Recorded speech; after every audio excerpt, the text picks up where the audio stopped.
Hello there, social studies students. You're watching this video because you are looking for some basic tips on how to start your position paper. And so let's get going. In writing a position paper, of course, you will always have a source, and here is one source at the Social Studies 3-1 level.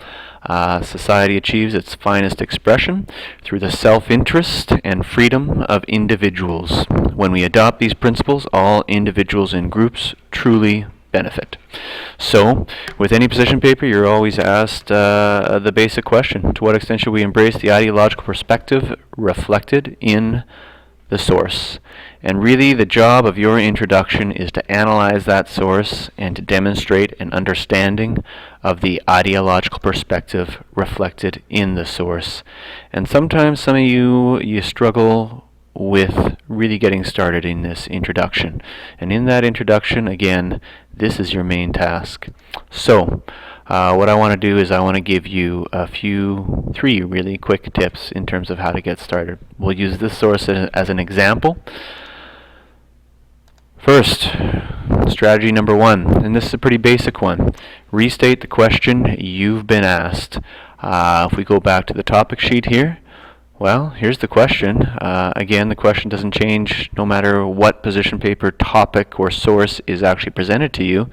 This is the essential question you are being asked. For some students, maybe that's the question they really want to restate or rephrase. So here we go. Let's, yes.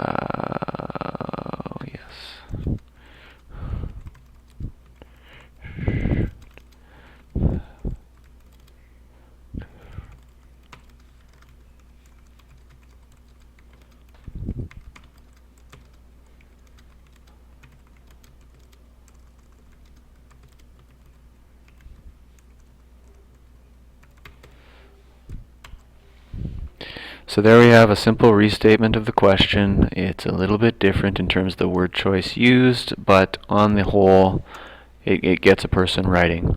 From this restatement, a person can start to get into a little bit of a analysis of really what that source is suggesting about self-interest, about the ideology. We can get to some of those other things in your introductory paragraph. Strategy number two.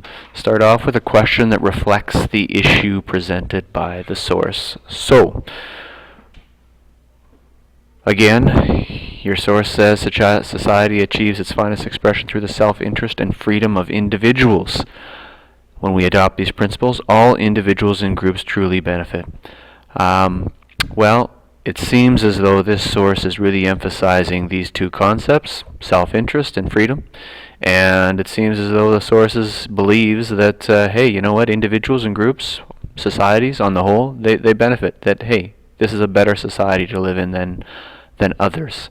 So really, if we're thinking about a question that reflects the issue presented by the source, well, maybe we can start off with hey, to what extent should societies and individuals embrace self-interest and freedom? Or, here's another example.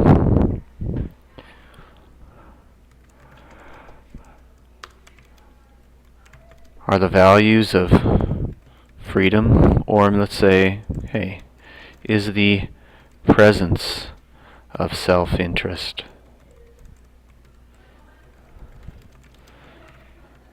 and freedom valuable in all societies at all times?